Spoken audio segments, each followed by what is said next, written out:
Application मिला था, उसमें ये बताया गया कि एक व्यक्ति द्वारा 2017 से वो अपने अकाउंट में घर वालों के लिए पैसा डालता था और वो पैसा कभी उसके द्वारा निकाला नहीं। अभी जब वो लौटा है तो उसने अपना अकाउंट देखा तो उसके अकाउंट से सभी पैसे गए। तो इसके संबंध में उसने कंप्लेंट की थी। इसकी पूरी इंक्वायरी की गई तो ये पाया गया कि जो कॉमन सर्विस पॉइंट है उसका जो संचालक था, जिसका नाम है बुद्धिराम यादव, इसको गिरफ्तार भी किया है। इसके द्वारा समय समय पर एक फ़र्ज़ी अंगूठा बना लिया था, जो कि इसके जो फिंगरप्रिंट उसके पास पहले से थे, उसको उसने एक जगह से एक अंगूठे के रूप में बनाकर उसका बार बार इस्तेमाल करते हुए 20-20 हज़ार के अमाउंट से लगभग पिछले 3 से 4 सालों में उसके पूरे उस अकाउंट से लगभग 15 लाख रुपए ट्रांसफ़र उसने कर लिए अपने अकाउंट में। इसके अलावा 8 लाख रुपए उसने चेक के माध्यम से भी अपने अकाउंट में ट्रांसफ़र करवा लिए। इस तरीके से इसी व्यक्ति के अकाउंट से उसने 22 लाख रुपए अपने अकाउंट में ट्रांसफ़र कराए। इसके संबंध में इसके पास जो लैपटॉप है और सभी चीज़ें हैं वो बरामद भी हुई है। इसने अपने पूछताछ में बुद्धिराम यादव ने ये भी बताया कि इसके द्वारा जो पैसा ट्रांसफ़र कराया गया अवैध तरीके से, फर्जी तरीके से, फर्जी अंगूठा बना करके और चेक काट करके, उससे उसने एक Hyundai i10 गाड़ी भी ली है, i20 गाड़ी भी ली है, एक बुलेट मोटरसाइकिल भी ली है। उसको भी पुलिस ने केस प्रॉपर्टी के रूप में अभी बरामद किया है। इसके अलावा जो अन्य पैसा है उसका उसने क्या इस्तेमाल किया उसके बारे में जानकारी की जा रही है और उसको भी एक केस प्रॉपर्टी के रूप में हम अटैच करेंगे, बरामद करेंगे।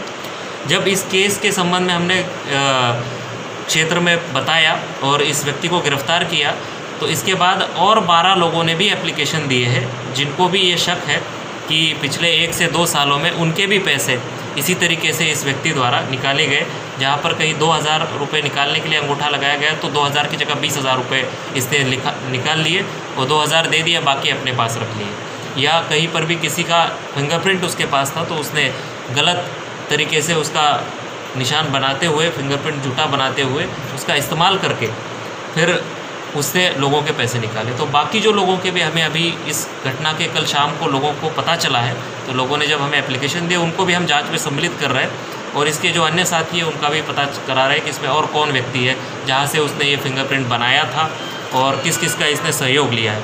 इस व्यक्ति की बुद्धिराम यादव की गिरफ्तारी हुई है। इससे जो सामान उसने उपयोग किया है वो बरामद हुआ है और जो पैसे से इसने चीज़ें खरीदी है वो भी एक केस प्रॉपर्टी के रूप में बरामद हुई है। ये घटना हो चुकी है अब तक, क्या सिर्फ एक ही मामले का खुलासा हुआ है या फिर कई मामलों इसमें? हमने जो घटना की जांच की थी वो एक मामले की थी, जो हमें एक प्रवीण है उनके द्वारा एप्लीकेशन दिया गया था, जो साइबर सेल इसकी जाँच कर रही थी और उनके अकाउंट से 2017 से अगस्त 2017 से लेके अभी 10 अक्टूबर अभी 2020 तक इन्होंने लगभग 14,83,879 रुपया ट्रांसफ़र करके अपने अकाउंट में लिया है। इसके अलावा लगभग 8 लाख रुपए चेक के माध्यम से अपने अकाउंट में लिया है और बिल्कुल ही फर्जी तरीके से, अवैध तरीके से उसको लिया है।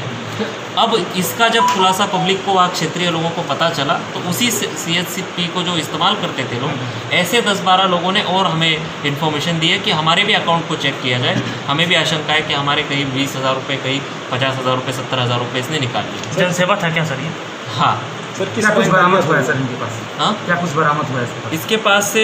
एक Hyundai i20 कार बरामद हुई है, जो कि इसके द्वारा बताया गया कि जो पैसे इसने अन्य लोगों के अकाउंट से फर्जी तरीके से ट्रांसफ़र कराए थे उससे ही खरीदी गई है। एक इससे बुलेट मोटरसाइकिल भी बरामद हुई है, जो भी उसने यही कहा कि वो भी इसी पैसे से ली गई है।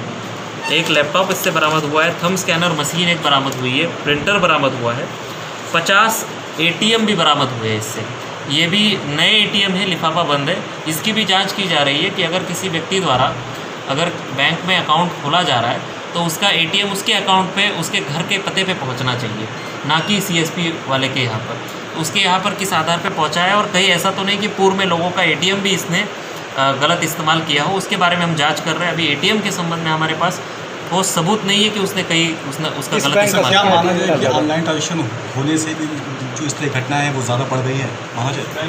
इसमें ऑनलाइन ट्रांजैक्शन, देखिए ऑनलाइन ट्रांजैक्शन ज़रूरी नहीं है, वो सेफली करना भी ज़रूरी है। सर, ATM हर किस बैंक व्यक्ति, का है? हाँ, ATM किस बैंक का बरामद? ATM काफ़ी सारे हैं, लगभग 50 ATM इसके पास बरामद हुए हैं और वो ATM कस्टमर्स के हैं उन कस्टमर्स से भी पूछा जाएगा और उन बैंक से भी पूछा जाएगा कि ये एटीएम कस्टमर के या बैंक के पास ना होकर इस व्यक्ति के पास कैसे है। कहाँ चलाता सर ये बैंक?